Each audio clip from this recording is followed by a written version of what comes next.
Investir em empresas saudáveis e com lucros crescentes é a forma mais tradicional de ganhar dinheiro no mercado e que continua funcionando até hoje. Para esse tipo de investidor que se baseia em fundamentos, acompanhar os balanços trimestrais é de extrema importância para tomada de decisão. Afinal, um forte resultado pode indicar uma oportunidade de compra, enquanto números mais fracos, sempre em relação ao esperado, podem ligar o alerta de venda.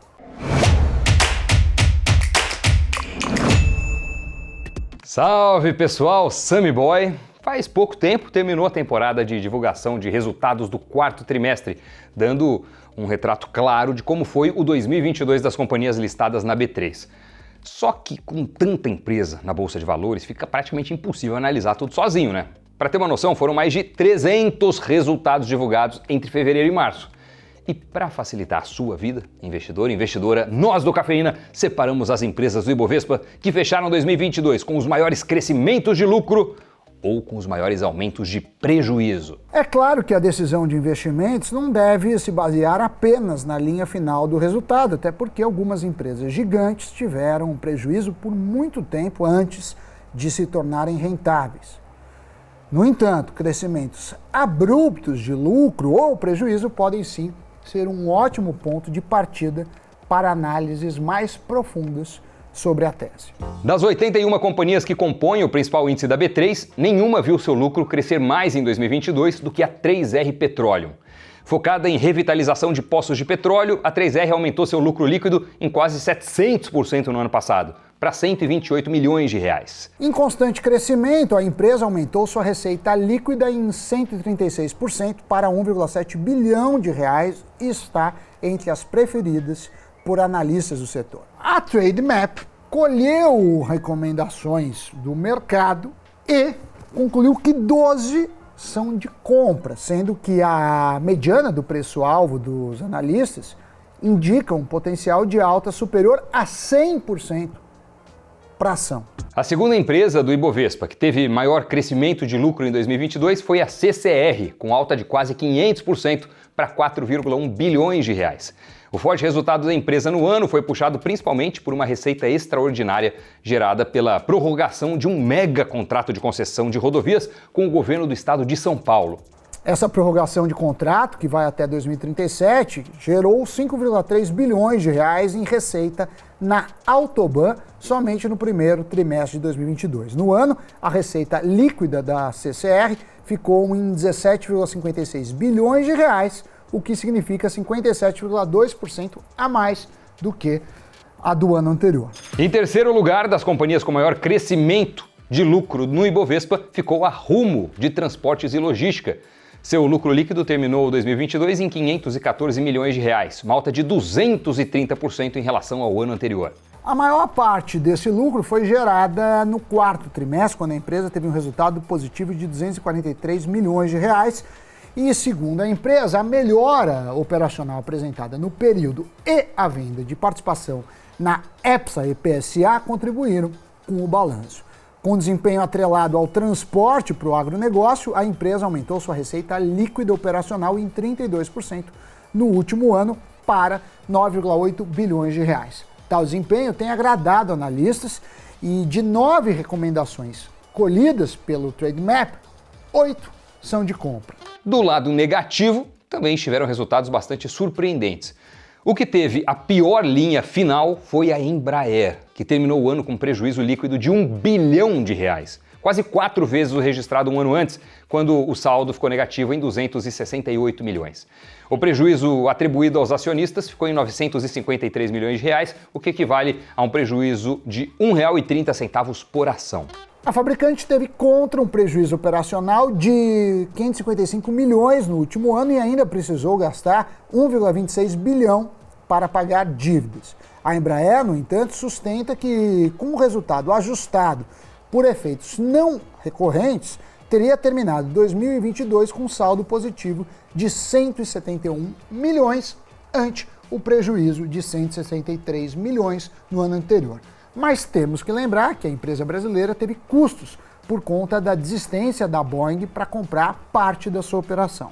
O segundo prejuízo que mais cresceu em 2022 foi o da Melius, alta de 70% para 58 milhões de reais.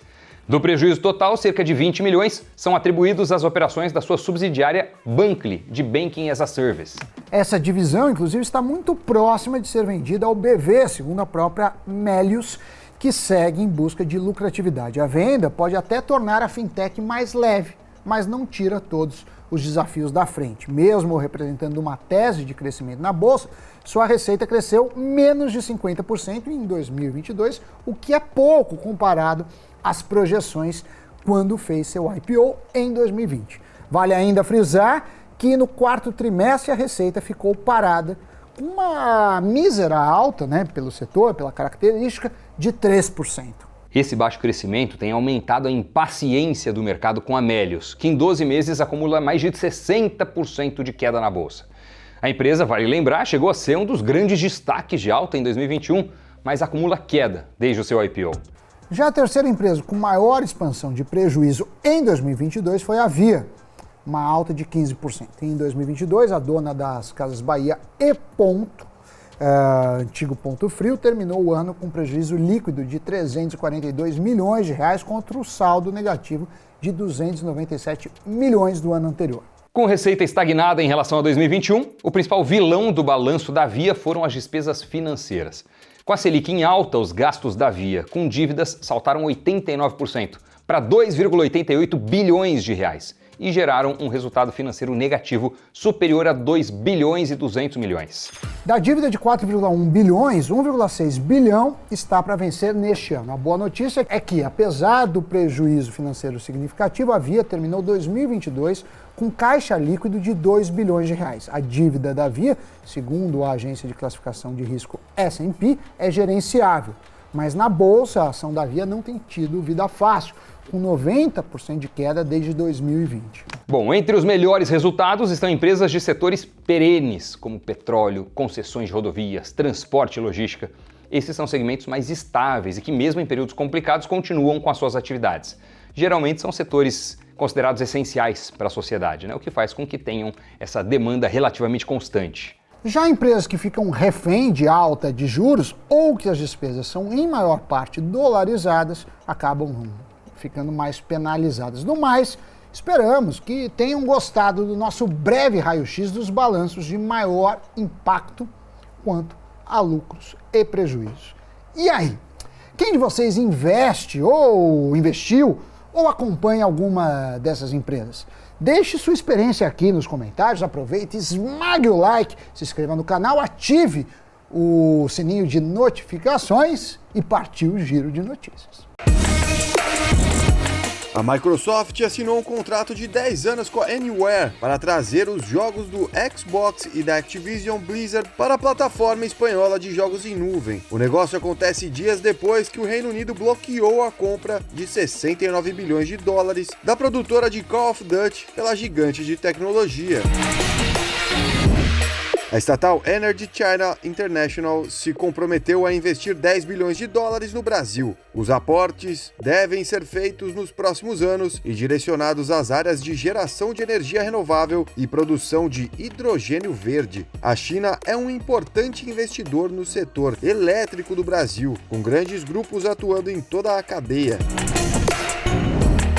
A Mastercard pretende expandir o programa de cartões de pagamento vinculados a criptomoedas através de mais parcerias com empresas. A intenção acontece embora o setor de ativos digitais enfrente uma pressão mais minuciosa dos órgãos regulatórios e uma cautela maior dos bancos. As parcerias já feitas pela Mastercard permitem que os usuários façam pagamentos em moedas tradicionais financiados por criptomoedas. Muito bem, notícias giradas. Obrigado a você que acompanhou o Cafeína até o finalzinho. Obrigado de verdade por deixar seu like, seu comentário, sua forma de participação aqui no programa e principalmente por se inscrever no nosso canal Invest News. A gente produz tudo aqui com muito carinho, pensando em te ajudar nas decisões financeiras que vão fazer a diferença para o seu futuro. Valeu, pessoal. Obrigado. Valeu, Sammy Boy. Até o próximo programa. Tchau.